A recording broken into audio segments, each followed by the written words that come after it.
శ్రీ గురుచరిత్ర అధ్యాయం 33 శ్రీ గణేశాయ నమః శ్రీ సరస్వత్యై నమః శ్రీ గురుభ్యో నమః.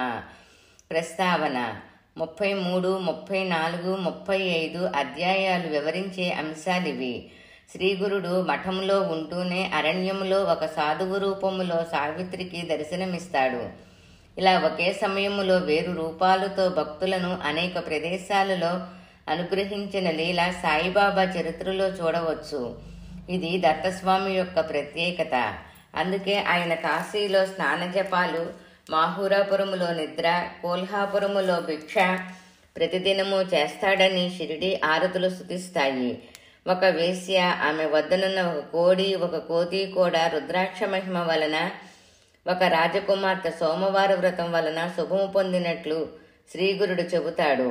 వీరి ధర్మనిష్ట, వీరి సాఫల్యతకు మూల కారణం ధర్మనిష్టకు భగవంతునిపై విశ్వాసమే మూలం. భగవంతునిపై అనన్యమైన ప్రేమ ఉంటే ఆయన శాసనమైన ధర్మం మీద ప్రీతి ఎందుకుండదు. ధర్మం లేకుండా రుద్రాక్ష వ్రతము, వేదాధ్యాయనము వ్యర్థమని, మిథ్యాచారమని శ్రీగురుని సూచన.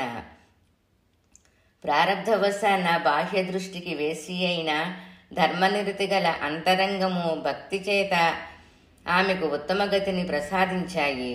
సద్గురు సమాగమం చేత విభూతి, రుద్రాక్ష కూడా అతీత ఫలమిస్తాయని, సద్గురు సమాగమం రాక్షసులకు సైతం పరివర్తన కలిగించి ఉద్భవించగలదనడానికి రాజు పరాశర మహర్షిని, బ్రహ్మరాక్షసుడు వామదేవ మహర్షిని ఆశ్రయించిన కథలు తెలుపుతాయి. సద్గురుని ఆశ్రయించని బాహ్యాచార పాటవం అహంకారానికి, అజ్ఞానానికి చిహ్నం. కారణం ధర్మాన్ని, సదాచారాన్ని నిశితంగా సూక్ష్మంగా విప్పి చెప్పగలవారు వాటిలో పరిపూర్ణత నందిన వారే కదా. రుద్రాక్ష భస్మము దేహంపైన ధరించటం అంటే వాటి చేత సంకేతించబడిన పరమాత్మ తత్వాన్ని హృదయములో శ్రద్ధగా నిలుపుకోవడమన్నమాట. అందుకు అవసరమైన సాధన అన్వేషించుకుంటూ ముముక్షువు తప్పక సద్గురువును ఆశ్రయించి కర్తవ్యాన్ని తెలుసుకొని ఆచరిస్తాడు. అటువంటి శ్రద్ధాభక్తులు కలవాడు సద్గురు కృపను పొంది తీరుతాడు. అందుకే శ్రీరామకృష్ణ పరమహంస జీవాత్మ పరమాత్మల యొక్క ఐక్యమనే కళ్యాణాన్ని జరిపించే పురోహితునిగా సద్గురుని వర్ణించారు. కథారంభము. నామధారకునితో సిద్ధయోగి ఇంకా ఇలా చెప్పారు. దత్తుడు, సావిత్రి ఆ రోజు అక్కడే నిద్ర చేసి మరుసటి రోజు తెల్లవారుజామునే స్నానం చేసుకొని శ్రీగురిని దర్శించారు. అప్పుడు సావిత్రి నమస్కరించి ఆయనతో ఇలా అన్నది. స్వామి, నిన్న నేను శోకిస్తున్నప్పుడు ఒక యోగీశ్వరుడు వచ్చి నాకు ధర్మము ఉపదేశించి రుద్రాక్షలు, విభూతి ప్రసాదించారు. ఆయనెవరు? ఆయన చెప్పినట్లు చెయ్యబట్టే మాకింతటి మహద్భాగ్యం కలిగింది.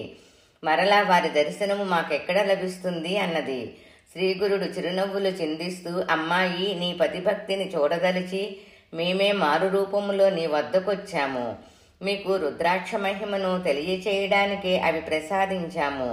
వాటి మహత్యం వల్లనే నీకిట్టి అభయం లభించింది.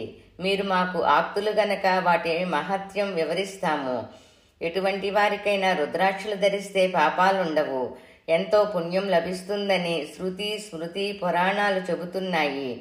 1000 రుద్రాక్షలు ధరించిన వాడు సాక్షాత్తు రుద్రుడే. అన్నీ దొరకనప్పుడు బాహువులకు 16 శిఖలో 1, చేతులకు 24, మెడలో 32, శిరసున 42, చెవులకు 12, కన్నులకు ఒక్కొక్కటి, వక్షస్థలములో 108 ధరించిన వాడు సాక్షాత్తు కుమారస్వామితో సమానుడు. వాటికి పగడాలు, స్ఫటికాలు చేర్చి బంగారంతో చుట్టి ధరించిన వారికి రుద్రలోకం ప్రాప్తిస్తుంది. రుద్రాక్షమాలతో జపం చేస్తే అనంత ఫలమొస్తుంది. భస్మము, రుద్రాక్ష ధరించని వాని జన్మయే వ్యర్థం. అది ధరించి స్నానం చేస్తే గంగా స్నాన ఫలముంటుంది. ఏకాదశ రుద్ర మహామంత్రంతో రుద్రాక్షను అభిషేకిస్తే శివలింగాన్ని అర్చించినంత ఫలితం ఉంటుంది. రుద్రాక్షలలో ఏకముకి జన్మరాహిత్యమే ప్రసాదించగలదు. ఎటువంటి రుద్రాక్షలు ధరించిన 4 పురుషార్థాలు సిద్ధిస్తాయి. పూర్వం కాశ్మీర దేశములో భద్రసేనుడనే రాజుకు తారకుడనే కొడుకు, మంత్రి సుధర్ముడికి సద్గుణుడనే కొడుకు ఉండేవారు. వారెంతో ప్రేమతో మసులుకుంటూ ఎట్టి ఆభరణాలు లెక్క చేయక రుద్రాక్షలు ధరించి శివారాధన చేసి కానీ భోజనం చేసేవారు కాదు. ఒకనాడు పరాశర మహర్షి రాగా భద్రసేనుడు ఆయనను పూజించి ఆ బిడ్డలిద్దరి విచిత్ర వైఖరికి కారణమేమో చెప్పమని ప్రార్థించాడు. ఆ ముని, రాజా, వెనక నంది గ్రామములో మహా సౌందర్యవతి శ్రీమంతురాలు అయిన మహానంద అనే వేశ్య ఉండేది. ఆమె గుణవంతురాలు, స్వేచ్ఛాచారిణిగా జీవించక పెద్దల వలన సకల ధర్మాలు తెలుసుకొని దాన ధర్మాలు చేస్తూ జీవిస్తుండేది. ఆమె నిత్యము అలంకరించుకొని తన ఇంటనున్న మండపంలో నృత్యం చేసేది. ఆ మండపంలో ఒక కోడిని ఒక కోతిని పెంచుతూ ఉండేది. వాటిని ఆమె వినోదం కోసం రుద్రాక్షలతో అలంకరించేది. ఒకనాడు మహాధనికుడు శివవ్రత దీక్షితుడు అయిన ఒక వైశ్యుడు ఆమె ఇంటికి వచ్చాడు. అతని ఒంటి మీద విభూతి, చేతులకు రత్న కంకణాలు, అతని చేతిలో సూర్యునిలా వెలిగిపోతున్న రత్నలింగము ఉన్నాయి. దానిని చూచి ఆ వేశ్య ఆశపడి తన సఖి చేత కబురు పంపింది. అతడు ఆ మండపంలో కూర్చొని మహా సౌందర్యవతి అయిన ఆ వేశ్య తనను సంతోషపెట్టగలిగితే ఆ లింగము ఇస్తానన్నాడు. ఆ వేశ్య అందుకు సంతోషించి 3 రోజులు పతివ్రత ధర్మమును అనుసరించి అతన్ని సేవించగలనని తన సఖి చేత చెప్పించింది.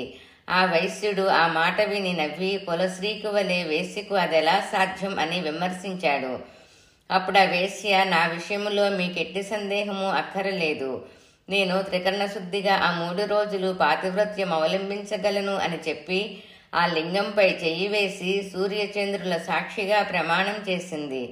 ఆ వైశ్యుడు ఆ శివలింగం ఆమె చేతికిచ్చి, ప్రేయసి, ఇది నాకు ప్రాణంతో సమానం. దీనికేమైనా అయితే నేను ఉరిపోసుకుంటాను అన్నాడు. ఆమె దానిని ఎంతో శ్రద్ధతో పూజించింది. ఆ ఇద్దరూ కలిసి ఆ రాత్రికి అంతఃపురంలోకి వెళ్ళాక అదేమి చిత్రమో కాని నాట్యమండపం క్షణములో భస్మమైపోయింది. ఆ కోతి, కోడి కూడా బుగ్గైపోయాయి. ఇరుగు పొరుగు వారందరూ కలిసి ఆ మంటలు ఆర్పుతున్నారు. తెల్లవారాక అది తెలిసి వైశ్యుడు, అయ్యో, నా ప్రాణలింగమే పోయింది, నేనింక బ్రతకను అని ఏడుస్తూ అక్కడున్న బూడిదంతా గాలించిన ఆ లింగం దొరకలేదు. అతడు ఒక చితి వెలిగించి ఆ మంటలలో దూకాడు. అతని వెంటనే ఆ వేశ్య నాథా అని కేకలు పెడుతూ వచ్చి తన ధర్మాన్ని అనుసరించి సహగమనం చేయడానికి సిద్ధమైంది. ఆమె బంధువులు ఆమెను వారించి, వేశ్యవైన నీకు ఇదేమి వెర్రి అని ఎన్నో రీతులు చెప్పి వారించారు.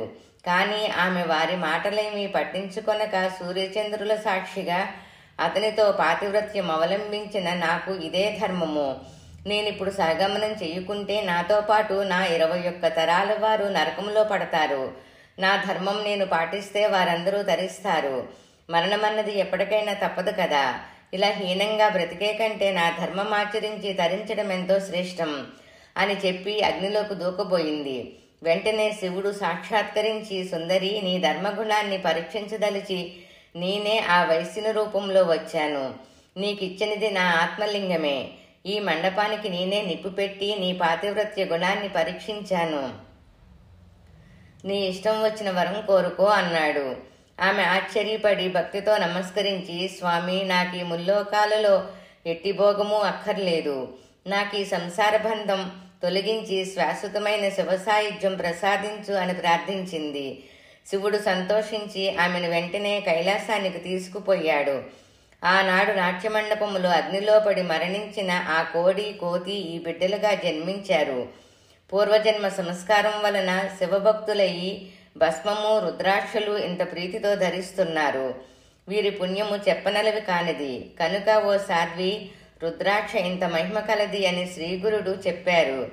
శ్రీ దత్తాయ గురువే నమః. శ్రీ శ్రీపాద శ్రీ వల్లభాయ నమః. శ్రీ నృసింహ సరస్వత్యై నమః. 33వ అధ్యాయము అపమృత్యు భయం తొలగుట కొరకు.